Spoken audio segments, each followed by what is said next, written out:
Kata Nabi, perempuan paling gampang masuk surga. Cuma yang membuat dia gampang masuk neraka dua hal. Satu, dia tidak pandai menjaga lisannya. Gosip.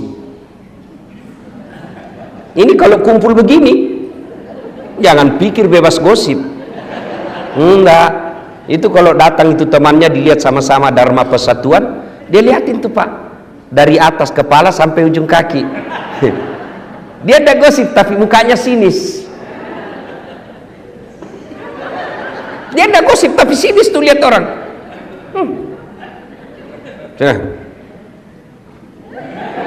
Kenapa? Kayak umbul-umbul. Ya toh Ibu. Maka perempuan kalau dia mampu menahan lisannya, sudah nonton jangan lupa like and share. Insya Allah gampang masuk surga. Tapi sayang seribu sayang, setan tahu rahasia ini. Maka dibuatnya gampang dia terprovokasi. Kau tahu katanya, oh iya. Padahal dia tidak tahu itu. Cepat sekali. Oh iya betul. Padahal dia tidak tahu. Suka ikut campur yang bukan urusannya.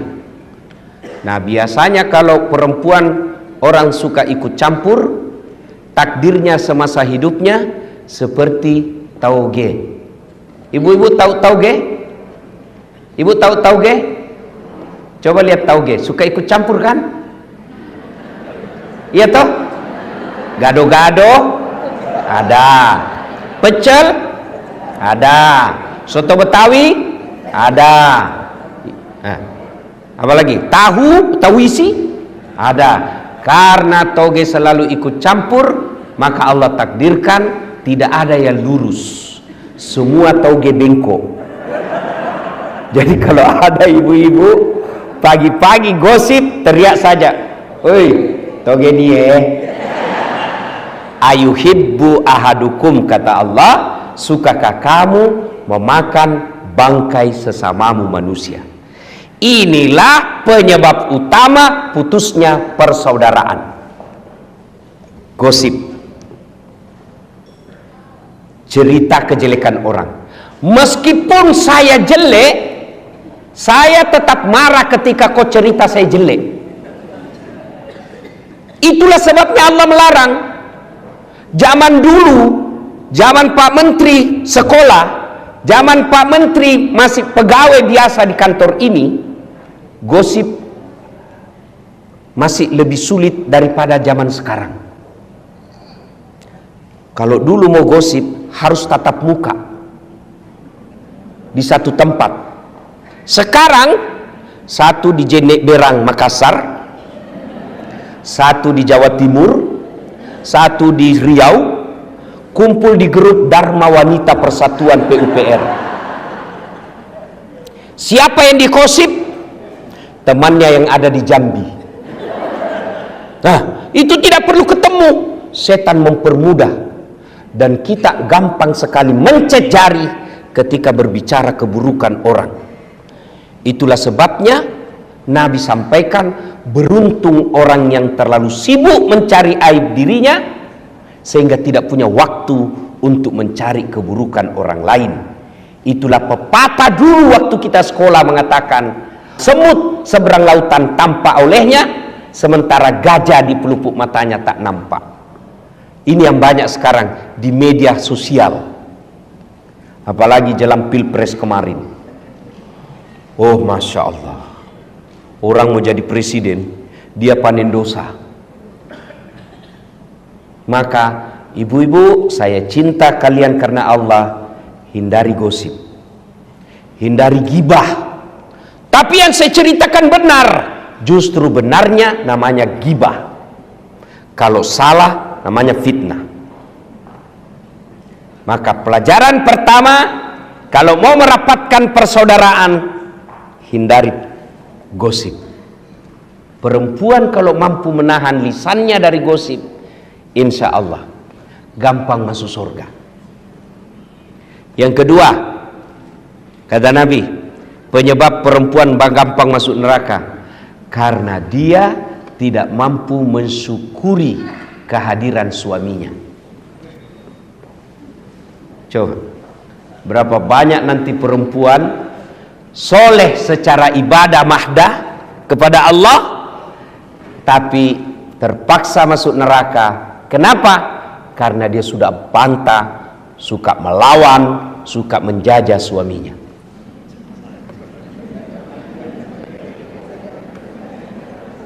Ibu, ya, halo ibu, mau gampang masuk surga? Mau ibu? Mau? Kata Nabi, minta ridha suami. Bagaimana cara minta ridha suami? Yang praktikum, yang langsung bisa dipraktekkan. Satu, kalau suami mau berangkat, jangan lupa usap dadanya, minta ridhanya. Saya agak belok sedikit dari halal bihalal, karena tiap tahun kita halal bihalal. Tapi menasehati istri ini jarang di sini. Ibu, jelas ya?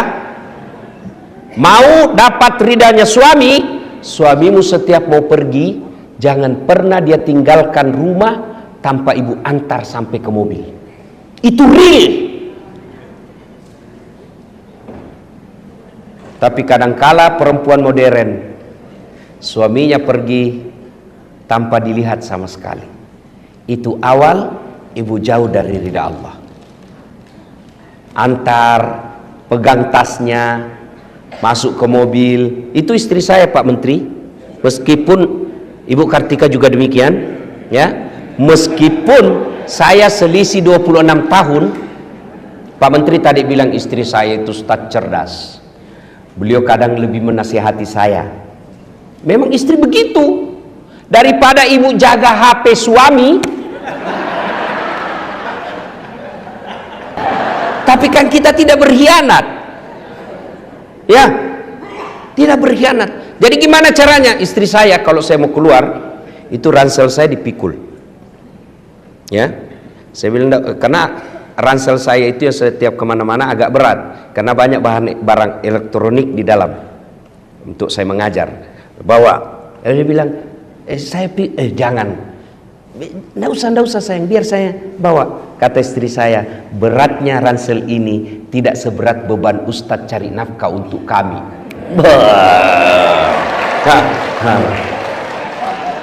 Bagaimana Pak Irjen pernah rasakan seperti itu, Pak? Coba kalau ibu setiap hari begitu, biar perempuan mana yang goda suami, dia tidak akan tergoda. Kenapa? Ada bidadari di rumahnya. Begitu saya naik mobil, Bu, tidak pernah istri saya tutup mobil sebelum dia cium tangan saya. 3 kali. Sudah cukup tidak? Dicium lagi nih. Cium lagi ini, satu lagi. Ini lagi kiri. Ini agak lama.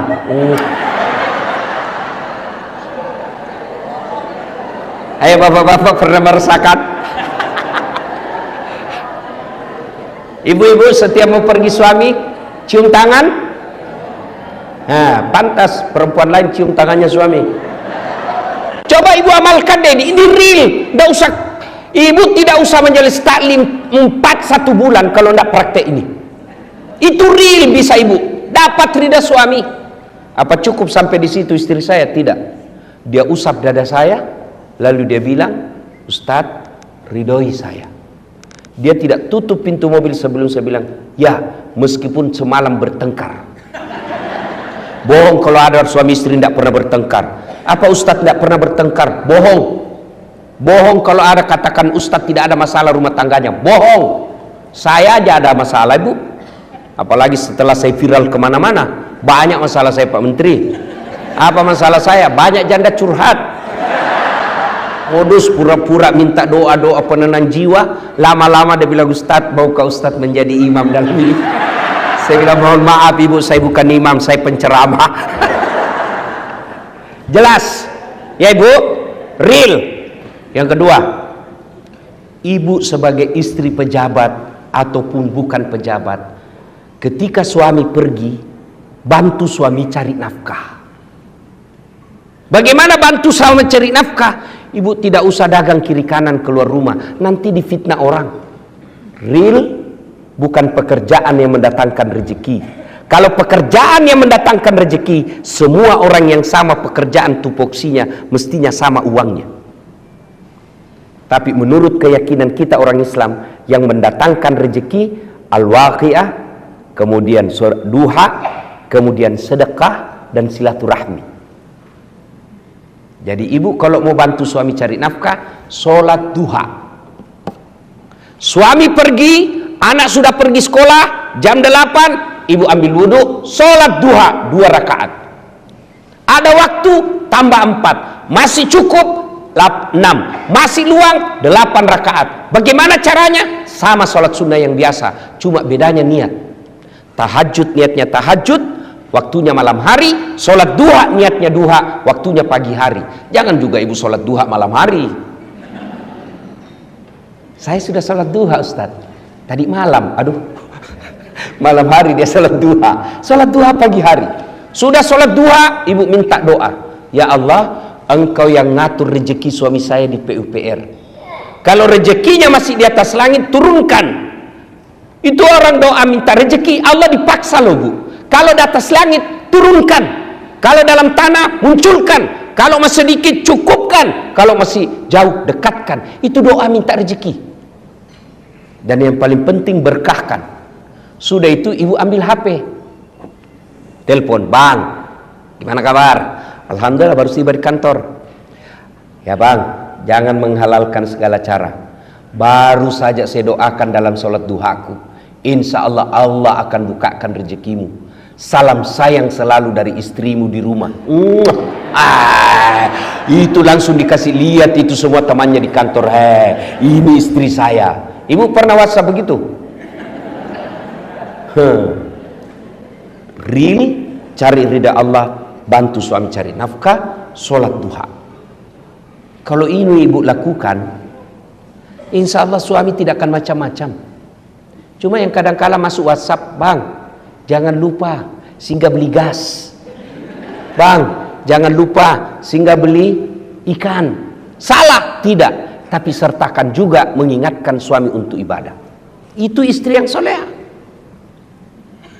Masuk waktu sholat, bang, sudah duhur ini bang, sudah sholat enggak?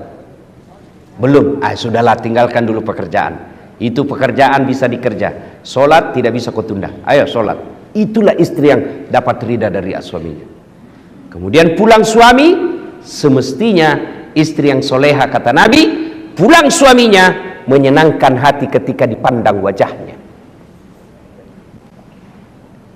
Tanyalah bapak-bapak, senang tak mandang ibu ketika di rumah? Bagaimana istri yang soleha?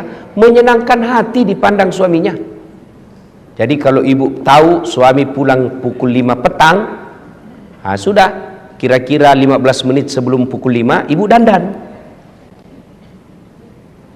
Warna apa dia senang suami? Dia senang warna coklat, pakai warna coklat. Tapi saya tidak senang.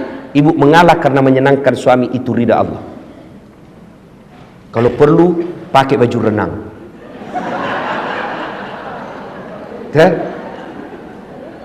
Alhamdulillah ibu-ibu saya lihat semua hari ini, masya Allah, cantik semua.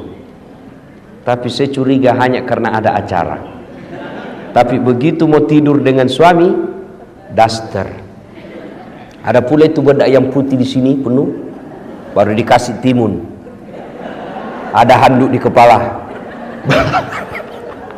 Bagaimana suami tidak depresi? Aduh, setengah mati sih cari duit begini jodoh saya. Maka istri yang baik menyenangkan hati ketika dipandang wajahnya. Yang kedua kata Nabi, ketika suamimu ada di rumah, maka buat dia tenang dan betah di rumah. Mohon maaf ibu ya, saya sengaja tema ini bahas karena ini acaranya Dharma Wanita Persatuan. Supaya ada bekas kita bawa pulang untuk ini bu. Dunia sementara. Pak Basuki menteri sekarang, tinggal beberapa saat akan ditinggal. Tapi menjadi suami, menjadi istri, itu bisa sampai akhirat. Dan ibu tahu makna dari doa fid dunya hasanah, kebahagiaan di dunia, keselamatan di dunia. Menurut para ahli tafsir menafsirkan ayat ini, yang disebut kebahagiaan di dunia punya istri yang soleha. Bapak bisa bayangkan bagaimana kalau istri kita intimidasi, mana bisa kita tenang? Baru kita sampai 10 menit di telepon, di mana kau, di mana kau? Di kantor, bohong, coba lihat video call. Mana bisa kita tenang, Pak? Saya yakin Ibu Menteri, Pak Menteri, Pak Basuki bisa hebat seperti sekarang karena punya istri Ibu Kartika. Mana bisa kita jago kalau diteror sama istri? Coba, saya mau ceramah di sini, 10 menit sebelum saya tampil, istri saya mamanya cek WhatsApp, pulang kau cepat, pulang kau cepat. Mana bisa lagi saya tenang? Kenapa kau suruh pulang? Anakmu kesetrum. Itulah tugas istri. Maka kalau mau punya penghasilan suamimu baik, buat hatinya tenang. Kenapa? Karena penghasilan suamimu akan kembali ke istri. Dan jangan buat suamimu memilih pilihan yang tidak bisa dipilih. Mana? Karena ada perempuan tuh kadang ngomong, ibumu terus, ibumu terus. Pilih ibumu atau saya istrimu. Mana bisa kita pilih? Itu yang orang Bugis bilang, ajak musuri lakimu to sikuna. Jangan kau suruh suamimu gigit sikunya. Ayo, ibu gigit siku. Yang bisa saya kasih umroh 10 kali. Coba gigit itu sikumu. Mana bisa? Itulah yang disebut jangan posisikan suamimu pada pilihan yang tidak bisa dipilih. Pilih kok, mamamu atau saya istrimu. Itu pilihan beleng-beleng gitu. Ibu, kan ada itu biasa istri ngomong begitu. Bu, yang suka ngomong begini. Ibu, tolong jawab ibu. Siapa yang mengandung suami ibu? Mamanya. Siapa yang melahirkan? Ibunya. Siapa yang membesarkannya? Siapa yang mendidiknya? Sekarang siapa yang terima gajinya? Jawab ini bu, jawab. Istrinya. Maka pantas ketika Nabi sampaikan, ridha Allah ada pada ridha suamimu. Maka istri yang soleha membuat suami betah di rumah. Itu real. Tidak usah baca kitab kiri kanan, real itu kesimpulannya semua kitab. Ibu sekali-kali pikir tuh susahnya itu jadi suami. Di jalan macet, di kantor dimarah-marahi Pak Dirjen, dimaki-maki, memang kau goblok, selalu siap salah pak. Masuk warung kopi dikejar tagihan, ya kan? Sampai di rumah dimaki-maki lagi sama istri. Memang kau goblok, kenapa kau tidak lawan? Mau dilawan dan dia dirjen. Sampai di masjid lagi dengar khotbah, neraka lagi dicerita, kau dibakar, dilipat, diguling. Mana enak jadi suami kita? Sampai di rumah dimaki-maki lagi, hilang kita punya harga diri. Dan itu perempuan salah satu kelebihannya ahli sejarah. Tidak pernah dilupa kesalahan kita, Pak. Sudah 5 tahun yang lalu ada kesalahannya, dijelaskan kesalahannya, dia berusaha menjawab kesalahannya itu, belok, nyambung lagi 5 tahun yang lalu. Itulah perempuan ahli sejarah. Maka istri saya berkata, karena kami perempuan ahli sejarah, tolong kau suami jangan bikin sejarah. Top. Ya, nah ibu-ibu yang saya muliakan, muliakan suami. Kadang-kala kita sakit, kadang-kala kita cemburu. Tapi jangan sakit dan cemburu itu yang baru beberapa saat melupakan kebaikan suami yang sudah puluhan tahun. Kalau ini yang kita lakukan disebut innallaha yuhibbul muhsinin. Allah mencintai orang-orang yang bukan saja memaafkan suaminya, tapi juga membalas dengan kebaikan. Itu esensi dari halal bihalal. Memaafkan, bukan sekedar memaafkan, tapi juga dia berbuat baik kepada orang yang menyakitinya. Ibu bapak saudara-saudara sekalian, suatu kali Nabi lagi duduk-duduk dalam masjid. Tiba-tiba Nabi bersabda, sebentar lagi akan muncul penghuni surga. Datang dan semua orang melihat, apa kelebihannya ini orang? Kalau dilihat dia masyarakat tidak terkenal, ibadahnya juga tidak istimewa. Lalu Abdullah penasaran, dia mau tahu apa amalnya ini sehingga Nabi jamin masuk surga. Maka dia datanglah ke rumahnya dan berkata, Assalamualaikum Tuan. Waalaikumsalam. Bolehkah saya menginap di rumahmu? Oke, nginap. Abdullah malam bangun sholat tahajud. Yang dijamin masuk surga yang punya rumah, dia cuma tidur. Pagi hari Abdullah bin Umar sholat duha, ini cuma duduk. Sore hari Abdullah tadarus, ini orang cuma lihat-lihatin. Hari 2, 3 begitu. Abdullah kemudian berkata dalam hati, sepertinya lebih banyak amalku dari ini orang. Dan dia berterus terang, Tuan, saya mau tahu apa keamalanmu sehingga Nabi jamin kau masuk surga. Dan itu 3 kali Nabi ucapkan. Kata dia, tidak ada, kau lihat amalmu lebih banyak dari saya. Kau sholat malam, saya tidur. Lalu Abdullah berkata, baiklah kalau begitu saya pamit pulang. Belum jauh dipanggil, Abdullah ta'al sini dulu. Apa gerangan? Ada yang saya lupa. Apa itu? Saya setiap malam sebelum saya tidur, saya berdoa kepada Allah, ya Allah, ampuni orang yang menyakitiku dan bersalah kepadaku hari ini, karena aku telah memaafkan mereka sebelum saya tidur. Lalu Abdullah berkata, Allahu Akbar, itulah yang membuatmu gampang masuk surga. Ternyata orang yang ibadahnya sederhana tapi tidak punya sifat pendendam jauh lebih gampang masuk surga. Orang yang banyak ibadahnya tapi dendam dia bawa sampai mati. Inilah makna halal bihalal, memaafkan. Nah sekarang bagaimana cara kalau sudah terlanjur? Kemarin pilpres 01, 02, 03. Sekarang tidak ada lagi 01, 02, 03. Sekarang 00. Mari kita tinggalkan semua itu. Namanya pesta demokrasi, pasti ada kalah, pasti ada menang. Dan kalau menang, ya dia punya tanggung jawab menjalankan. Kalau dia kalah, kalau dia bersabar, dia dapat pahala sabar. Nah, sudah. Bagaimana cara menyambungkan? Satu yang paling efektif menyambungkan silaturahmi, sedekah. Sedekah. Pak Menteri ada marahi staf.